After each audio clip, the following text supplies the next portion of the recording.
नमस्कार, मैं Ranveer Singh lotus entertainment में आपका हार्दिक स्वागत करता हूं। मित्रों, अब आप महाकालेश्वर भगवान की महिमा को सुनिए जो अत्यंत अद्भुत है। उज्जैन नामक नगरी में चंद्रसेन नामक राजा थे। इसी चंद्रसेन राजा की मणिभद्र के साथ मित्रता थी। मणिभद्र सदाशिव के मुख्य सेवक थे। एक बार मणिभद्र राजा चंद्रसेन पर प्रसन्न हो गए। उन्होंने राजा को अपनी कौस्तुभ मणि प्रदान की जो सूर्य के समान प्रकाशित होती थी। तब राजा उसे गले में धारण करके सूर्य के समान चमकने लगा। उस मणि को पास देखकर अन्य राजा उससे ईर्ष्या करने लगे तथा उसे प्राप्त करने की चेष्टा करने लगे। राजा से उन्होंने मांगा भी, परंतु राजा ने सभी को मना कर दिया तथा फटकार भी लगा दी। इससे कुछ राजा उससे नाराज हो गए। राजा ने भी युद्ध की तैयारी कर ली। वे अपनी चतुरंगड़ी सेना लेकर युद्ध करने को आए। यह देखकर उसने महाकालेश्वर महादेव की शरण ली। उसी समय वहाँ गोपी आई। उसकी गोद में एक बालक था जो लगभग 5 वर्ष का था। गोपी विधवा थी।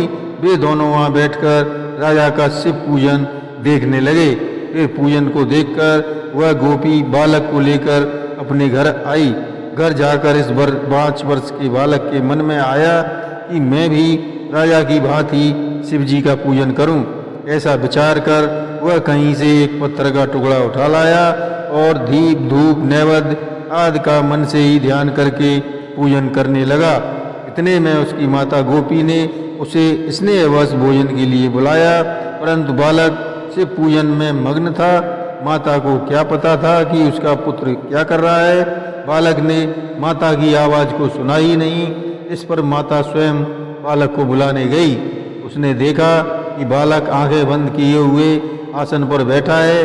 गोपी ने उसे पकड़कर खींच लिया। वह उसे फटकारने लगी। माता ने उस बालक के सामने रखे पूजा के पत्थर को उठाकर कहीं फेंक दिया।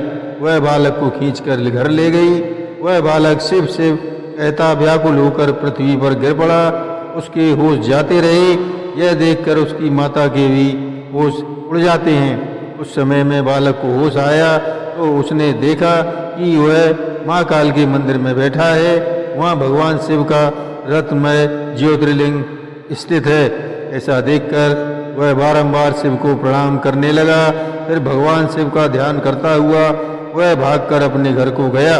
वहाँ अपने घर को बहुत सुंदर देखकर वह आश्चर्य में पड़ गया। फिर माता की ओर देखा। वह भी एक रत्न जटित पलंग पर सो रही थी। वह अमूल्य आभूषणों को धारण किए हुए थी। तब बालक ने प्रसन्न होकर अपनी माता को जगाया तथा शिव की प्रसन्नता का समाचार सुनाया। गोपी यह देखकर यह सुनकर भारी प्रसन्न हुई। इधर राजा का शिव पूजन का नियम समाप्त हुआ तो उसने इस बालक पर शिव की कृपा होने का समाचार सुना। राजा मंत्रियों के साथ उसके घर गया। वहाँ भगवान शंकर का प्रभाव देखा तो उसके आश्चर्य की सीमा न रही। राजा तथा अन्य लोगों ने मिलकर रात बड़ा भारी उत्सव मनाया। प्रातःकाल यह समाचार पूरे नगर में फैल गया। गोपी के घर नगर के लोगों की भीड़ लगने लगी। चंद्रसेन राजा पर चढ़ाई करने वाले अन्य राजाओं ने भी यह बात सुनी। उन्होंने मान लिया कि उज्जैन नगरी पर तो भगवान महाकाल की भारी कृपा है। यहाँ का राजा चंद्रसेन शिव जी का परम भक्त है। हम उसे जीत नहीं सकते। इसके साथ मित्रता में हमारा कल्याण है। यह सोचकर सभी राजा गोपी के घर शंकर जी के दर्शन करने आए। वहाँ बालक की भक्ति तथा ज्योतिर्लिंग दर्शन करके भारी आनंदित हुए। राजा के साथ उनकी मित्रता हो गई। फिर वह प्रत्यक्ष रूप से हनुमान जी प्रकट हुए। उनके दर्शन करके सभी राजा लोग परम प्रसन्न हुए। प्रेम श्रद्धा से उनकी सभी ने पूजा की। हनुमान जी ने गोपी के बालक को उठाकर गले से लगा लिया। फिर सभी राजा मनुष्यों से बोले, देखो भाई, सभी चराचर जगत के कल्याणकर्ता भगवान शिव हैं। इस गोपी के बालक ने राजा चंद्रसेन को शिव पूजन करते देखा था। उसी प्रकार इसने ये पूजा की। इसका परिणाम यह हुआ कि इसका परम कल्याण हुआ। जो सभी देख रहे हो, यह परम मोक्ष को प्राप्त करेगा। इसके कुल में 8वीं पीढ़ी में महायज्ञ पुरुष होगा जिसका नाम नंद होगा। उनके घर श्री कृष्ण पुत्र रूप से उत्पन्न होंगे। इसकी इस समय श्रीकट नाम से प्रसिद्धि होगी। इतना कहकर सभी के सामने हनुमान जी अंतर्ध्यान हो गए। चंद्रसेन ने आगंतुक सभी राजाओं का सत्कार किया। सभी राजा अपनी अपनी राजधानियों को चले गए।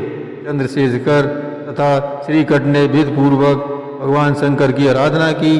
वे दोनों इस लोक में सुख भोग कर अंत में वैकुंठ धाम को प्राप्त हुए। दुर्लभ मोक्ष को उन्होंने पाया। यह शिव कृपा का बड़ा सुंदर माध्यम है। इसके श्रवण करने से ही सभी के कष्ट दूर हो जाते हैं तथा भगवान शिव की कृपा प्राप्त होती है। हर हर महादेव।